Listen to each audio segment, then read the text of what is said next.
สบายดีข้าพเจ้าใจสวรรค์แก้ววงเดือนซื่อในการแสดงของข้าพเจ้าแมนมิสเตอร์เข้าจีเนาะมิสเตอร์เข้าจีซื่อในการแสดงของข้าพเจ้าสำหรับมื้อนี้จะมารีวิวเอิ้นว่าอย่างแจ็คกิ้งบอลเนาะภาษาอังกฤษหรือภาษาลาวห้องว่าข้าพเจ้าห้องว่ามากโยนเนาะตัวนี้สร้างมาใหม่เพราะว่าปกติซื้อลิ้นทั่วไปแม่น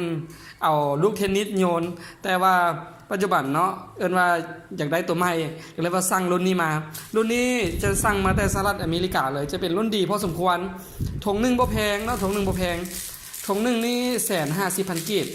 ถุงนึงนี่150,000กีบแล้วมันจะจุดดีแบบไหนเป็นอย่างคือสั่งมาแต่ไก่แท้คือเห็นว่ามันตกแล้วมันก็จะอยู่เลยถ้าลูกเทนนิสมันตกแล้วมันก็ไหลหนีมันตกแล้วมันก็ฟ้งไหลหนีสมมติว่าเฮาฮับเนาะเฮาฮับปั๊บถ้าลูกเทนนิสบางครั้งต่ำมือเฮาแล้วก็ฟ้งออกไปมันให้เฮาเสียสมาธิได้หรือว่าพลาดได้แต่ตัวนี้ตกใส่มือเฮาปั๊บมันก็จะอยู่เลยเฮาสามารถบีบได้เห็นบ่บีบได้สามารถกำหลายๆหน่วยพร้อมกันได้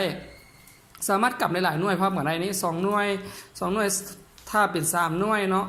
นี่กำ3หน่วยแบบนี้มันก็จะอยู่แน่นดีกว่าลูกเทนนิสแน่นอนเนาะสำหรับคนใดอยากจะใส่เฮียนหรือว่าใส่ลิ้นสามารถ